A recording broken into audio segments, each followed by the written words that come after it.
Welcome to the Dubai Chamber of Digital Economies podcast, powered by Lucidity Insights. I'm your host, Erica Welch, and I'm the Chief Content Officer at lucidityinsights.com. It's an absolute pleasure to have the opportunity to bring this special podcast to viewers around the world to talk about the ins and outs of starting a business in Dubai. Let's get started, shall we? So this episode has been created for you entrepreneurs and founders out there who are either thinking about establishing a startup here in Dubai or relocating to Dubai or establishing another company office here in Dubai. We've worked hand in hand with the Dubai Chamber of Digital Economy to help build out the second edition of the Dubai Startup Guide 2024. And this episode will explore what you'll find in it, how best to utilize it, and get some insights from key stakeholders across the Dubai startup ecosystem. So let's first start by looking at where Dubai is located. Having grown up in Canada myself, which literally has the world's largest oceans between it and the rest of the world, I understand the value of living somewhere which is more centrally located. This is just one of the many reasons I have called Dubai home for the past 16 years.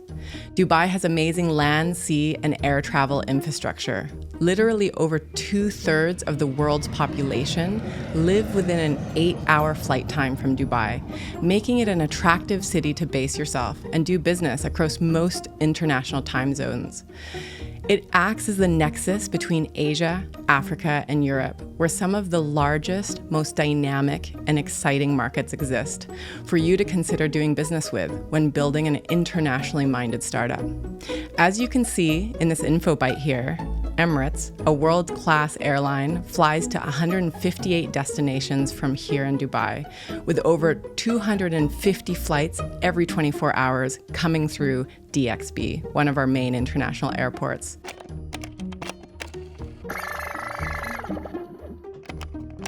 Okay, I just had to interject here and interrupt myself. Did you know that Dubai International Airport, or DXB for short, has been crowned the world's busiest international airport for the past 10 years? And in 2024, it looks like it's going to be retaining this status, and by a strong margin. Latest data shows that in September 2024, Dubai continues to be the busiest international airport, serving 4.9 million seats. London Heathrow Airport, in contrast, is in a distant second place, serving 4.1 million seats, which is 19% lower than Dubai. These are hefty numbers, considering that Dubai's population is just over 3.6 million people. That means the airport sees more people go through the airport each month than there are residents living in the city itself. Crazy, right? And we also have access to 78 global ports for any product import or export requirements. It also shows you that you can reach 2 billion people within a 4-hour flight radius and 6 billion people within an 8-hour flight radius. So it turns out this is pretty critical because the world is entirely globalized these days. It's rare that you find a startup that has a completely local team, no matter where your business is headquartered or registered. I know many startup founders here in the UAE, us included, with big portions of our team that are internationally based. For example, at Lucidity Insights, we have team members in Portugal, in Lebanon, India, Pakistan, and in Indonesia, not just here in Dubai. So if you'd like to build a startup and unlock as many markets as possible that fall into your working hours, being centrally located in the world gives you access to so much more talent, often at competitive rates. And if you haven't been to Dubai before, did you know that Dubai is one of the most popular tourist destinations in the world? It's the 4th most visited city on Earth, just behind Bangkok, London, and Paris. But what's more is that tourists spend more money in Dubai than they do in any other city. A typical tourist spends twice as much in Dubai than they do in London, and pretty much double what they spend in New York as well. It goes to show how many attractions, activities, restaurants, and tourism infrastructure is established here in the city. Dubai has also consistently been crowned the #1 global destination for travelers in TripAdvisor's Traveler's Choice Awards for the past few years. I sat down with His Excellency, Mr. Ahmed Bin Byat, the Vice Chairman of Dubai Chamber of Digital Economy, to get his thoughts on why Dubai has been surging in popularity. This is what he had to say. We rely heavily and exclusively on word of mouth and experiences which people take back. The fourth largest visited city by tourists is, that means maybe 18 million people. 18 million people go back. Maybe 80% of these people have had a good experience. They will talk to somebody. They will give them some souvenirs or, I don't know, presents, and others will come. And I think this is the best and most effective way of promoting a place. So next, let's talk about attractiveness. The truth is, even in the digital age, startups benefit from core team members working together in physical proximity. So if you're looking to fundraise, then many of the core team need to be here in Dubai. And the question is, how attractive of a city is Dubai to attract global talent to live here, not just to come visit and play here? I would say in the last 18 months, I've been getting a lot of more inbound, messaging from people in other markets in Europe and Canada and the States. Like, I'd like to move to Dubai. Is there an opportunity with Lune, for example? So you're really seeing that the shift from having to attract and pull people from other markets to come here, to the fact that those individuals actually want to come here, and they move and they're looking for opportunities. So clearly, these policies that have been implemented the last couple of years have had huge potential, huge positive impact on this. I myself have had to convince team members to uproot their families and move to Dubai for business. But thankfully, it's been a pretty easy sell. The UAE is the 22nd happiest country on earth based on the annual World Happiness Index and World Happiness Report published by the UN. And this makes the United Arab Emirates a happier country than the United States, Germany, France, Singapore, China, and Japan, just to name a few comparisons. Dubai also consistently ranks highly in various quality of life rankings published around the world. And what's more, His Highness Sheikh Hamdan, the Crown Prince of Dubai, just recently approved the Dubai Quality of Life Strategy 2033. Just this past March, which aims to make Dubai the best city to live in the world by 2033. Given all that, it may not surprise you then that Dubai and the United Arab Emirates ranks first in the region for talent competitiveness in INSEAD's 2023 Global Talent Competitiveness Index. The UAE was ranked 22nd in the world, ahead of Portugal, Israel, Greece, Malaysia, Japan, and China.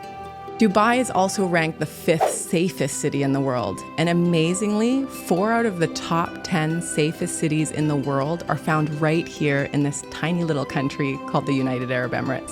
So at a very high level, the first thing that comes up to anyone's mind is the quality of life here. Safe, not a lot of places in the world can say that today. And number 2 is amenities, some of the best restaurants, beaches, and the list goes on. That drive of opportunities and things to do. The diversity of talent, we literally have every nationality in the world represented here. So the thoughts, the ideas, the experiences that they bring that enrich anything that they're building together is priceless. But then beyond that is the strategic location. If you're an entity or you're a startup, you want to have the best talent from everywhere in the world. The city also ranked first in the Middle East and North Africa in the World Bank's Ease of Doing Business Index. And the UAE is the 16th easiest country in the world to do business. You can set up a business in the UAE within 3 to 4 working days, with setting up a bank account being the longer part of the procedure there afterwards. And don't worry, we've got a whole section in the 2024 Dubai Startup Guide dedicated to showing you how to set up a bank account in the UAE as a startup, and which are the most startup-friendly banks in Dubai. If you're just looking to reserve a company name, notarize an MOA, and apply to incorporate an entity here in Dubai, it's a simple online procedure that takes just a few hours. We were, again, very happy with the process in terms of, from the start of the application to the reviews, everything was done in a very efficient, very expedited manner. And we were also very glad with the kind of support we were able to get from the local advisors, which is, again, in a lot of ways, a consequence of the ecosystem that's been built out, because we were able to get the best of advice. So overall, easy, transparent, and really glad we finally chose Dubai as our HQ for the region. In the 2021 Ease of Doing Business ranking, Dubai and the UAE outranked Canada, Germany, Thailand, Austria, Israel, and Portugal, to name just a few. So it's easy to do business in Dubai. It's safe. It's one of the world's happiest cities. It's also financially and geopolitically stable, despite the region it's in. The foreign direct investment law allows for 100% ownership, and it has many tax incentives that also make it attractive. There's no income tax in the UAE, and our value-add tax, VAT, or sales tax, rates are at a minimum at 5%. And though corporate tax was just introduced in 2023, there is a small business relief program that guards startups that earn just 3 million dirhams or less each year, or roughly $820,000, from paying any corporate tax. And if you're a successful startup that is earning beyond those figures and are not exempt from paying corporate tax, any profits beyond roughly the first $100,000 is subject to just a 9% corporate tax rate. 9%. That said, this is significantly lower than the tax rates found in many other countries. For example, in my home country of Canada, the corporate tax rate is 38%. In the United States, it's closer to 21%, though depending on which state you're established in, there's also corporate tax rates levied by each state. In the United Kingdom, the corporate tax rate is 25%. So all in all, 9% is looking pretty good. So at this point, you might be saying, Erica, Dubai looks like a pretty nice place to call home and potentially set up a business. But how's the tech ecosystem there? Well, I'm glad you asked. That's why we've got this podcast episode. The UAE is the most digitally competitive country in MENAT, Middle East, North Africa, and Turkey. The UAE also enjoys strong economic growth, with an expectation that the country will continue to grow at a rate above 3.5% for the coming years. In fact, latest reports from this summer 2024 indicate that Dubai and the UAE's economy is expected to experience 6.2% growth next year in 2025. This is going to be driven primarily by tourism, real estate, and economic initiatives that are also supporting further developments in the tech sector. And perhaps what's most interesting about the UAE is that the Dubai government and the federal government have very clear strategic targets and initiatives laid out in order for Dubai to become one of the leading digital economies in the world by 2030. So we're seeing a lot of interest from very different ecosystem players who want to come set up here and want to be a part of this growing crypto hub that's emerging, right? So for us, it was then a natural choice to consider Dubai as our regional HQ as we worked across a diverse set of players, but also, like I mentioned, to serve Dubai and the broader UAE market, but also the more emerging and fast growth areas beyond UAE, which are the broader Middle East markets, African markets, Central Asia, as well as South Asia, where we're very active, especially, for example, in India. So we were, I think the diverse ecosystem and the fact that Dubai has been an innovation hub and an emerging crypto hub has been quite vital for us to find with the decision to establish here. There are various federally backed strategic initiatives to support the hyper-acceleration of tech ecosystem in Dubai, so it becomes the best in the world. Dubai already has some of the world's best tech infrastructure in place, and the value of the UAE's digital economy was $62 billion in 2021. It's expected to balloon to be worth over $140 billion by 2031, which is well over double in just 10 years. And the government has a unicorn program in place that is looking to support the development of at least 20 Dubai-based homegrown unicorns by 2031.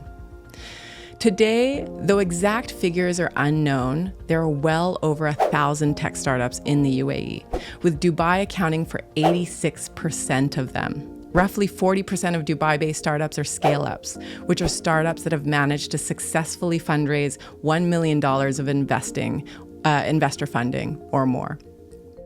So Dubai scale-ups account for 89% of all scale-ups in the country. So this is the hub for all startup activity here.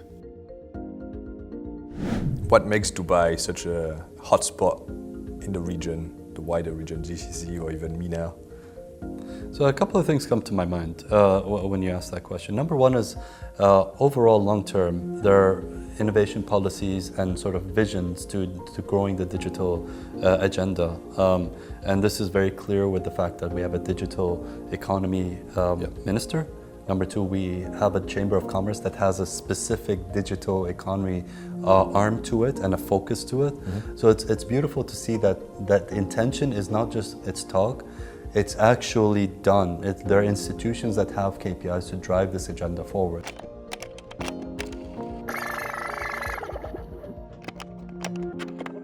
Yeah, that's right. Did you catch that? The UAE has a Minister of Artificial Intelligence, Digital Economy, and Remote Work Applications.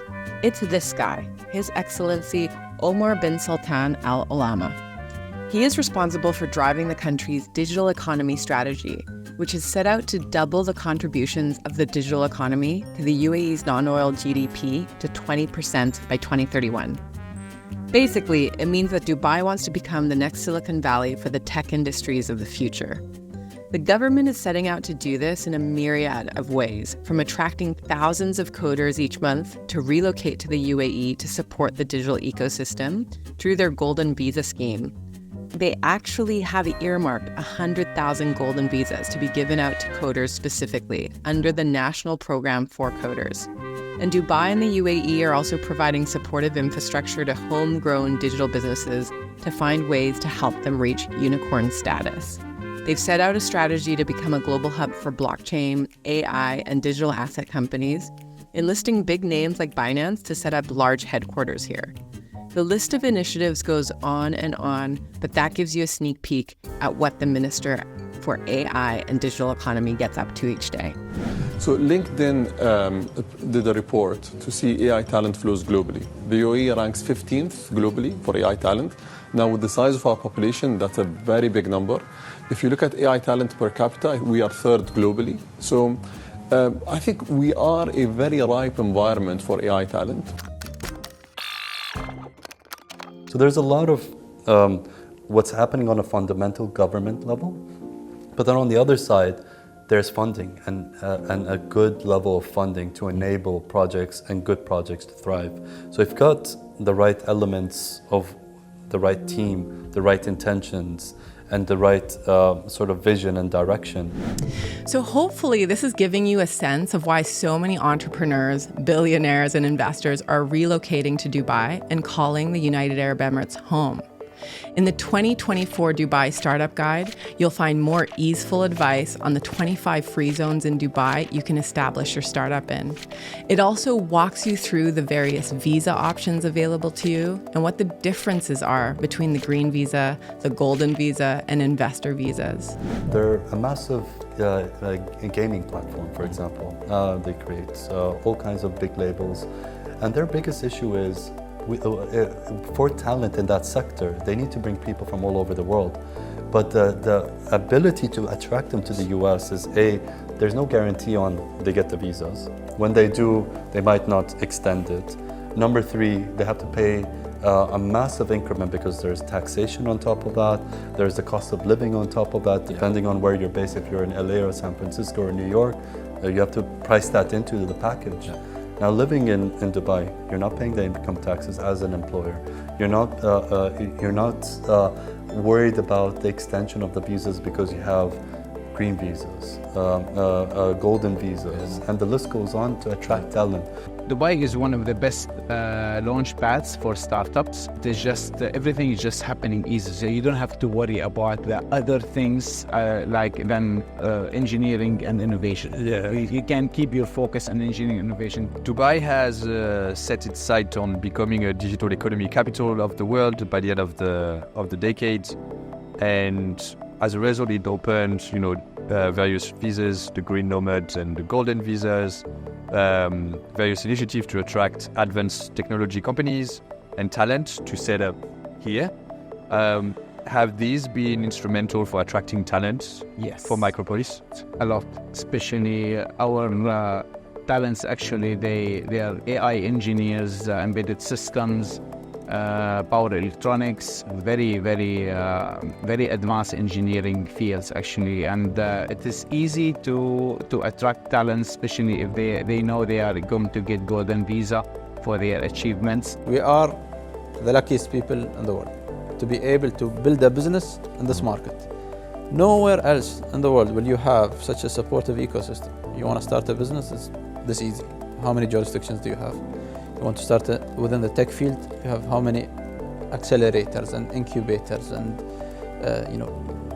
centers to start your business. So when we started in the DIFC, and that was very supportive in terms of the programs, in terms of the perks, in terms of the subsidies they gave us. Where else in the world are you gonna get access to a minister or the head of a department to share this feedback, and they'll listen attentively and they'll take action on top of it. So this is really what makes Dubai very unique. The whole world is looking inwards. They're looking at how they push the agenda, protect the incumbents in their home countries, in their home cities, in their home states. But what Dubai is doing exactly the opposite way around is it's looking to the world. It's looking to the world to say, if you have a great idea, we're here. If you add a lot of value to the world and you don't have a home, we're here. We hope you enjoyed this special episode on the Dubai Chamber of Digital Economies podcast, powered by Lucidity Insights. If you want to check out the full-length interviews of some of the investors, startup founders, and key ecosystem stakeholders we had on this podcast, just go to the Dubai Chamber of Digital Economies website, where you'll be able to find the full interviews there. You'll also be able to download the full Dubai Startup Guide 2024 on the Chamber's website in both English and in Arabic. Well, that's it. I'm signing off. Stay hungry and stay humble. We'll see you next time.